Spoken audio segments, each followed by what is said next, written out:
Class notebook. So I started working on a class notebook in March with last year's kids, and I still feel like I'm learning. But I thought I would share what I've created so far with you all, just so you can get an idea of how I'm setting it up. So the welcome page, I already distributed this to all of my kids, and this is basically not editable, so only I can edit it, and it's just me saying hello and my Bitmoji and whatnot.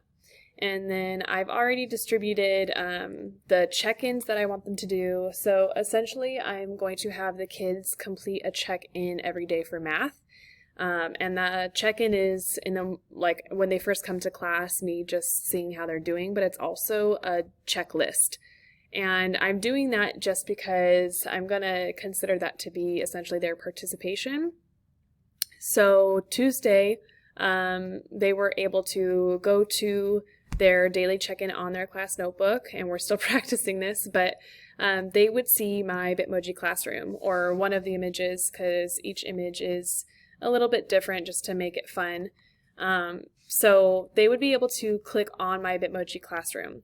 So whether they control click or right click, it's linked. So this basically just means it's a PowerPoint. Are you sure you want to open it? And I just tell them, yes, it's a PowerPoint. Yes, you want to open it in order to do it.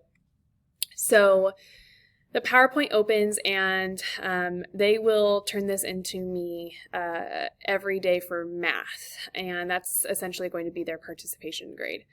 So again, what's nice is that it's interactive, so they were able to click on this and drag this over once they had completed it.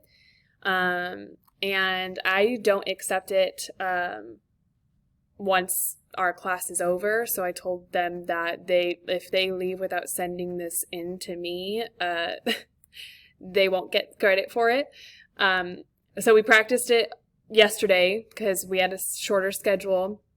But that's a good point. Like I said in the last video, I screenshotted this, so the kids cannot edit this at all. They can just drag and drop this, and it will save it. So they were able to do this yesterday and practice it. So that's what they will do on a daily basis for math. I'm not doing that for science, just for math.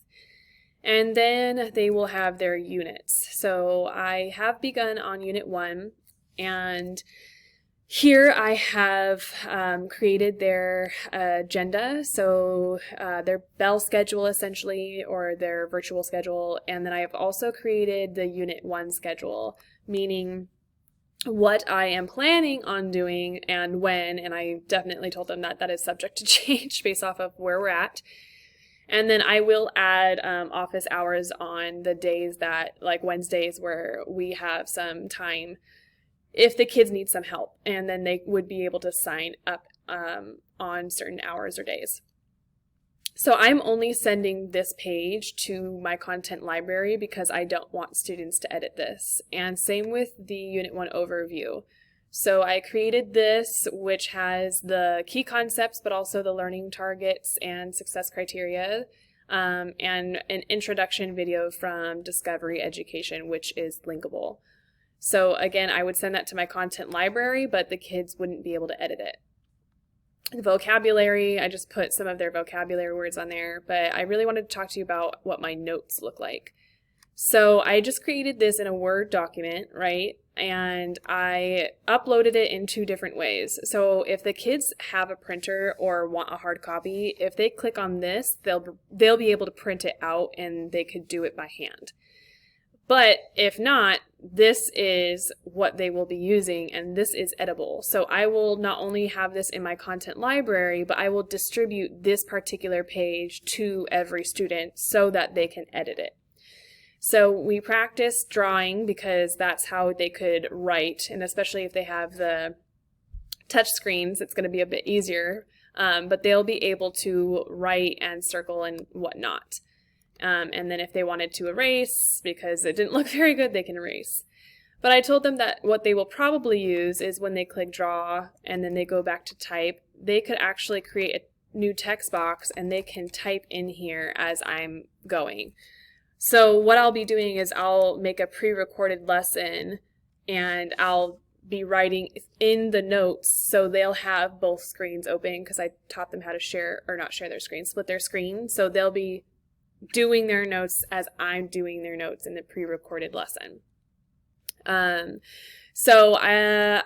and we practice problems, things like that. But interactive, we just know that I told them that it'll take some practice to get used to the drawing features and whatnot. But essentially, that's how the kids are going to take their notes.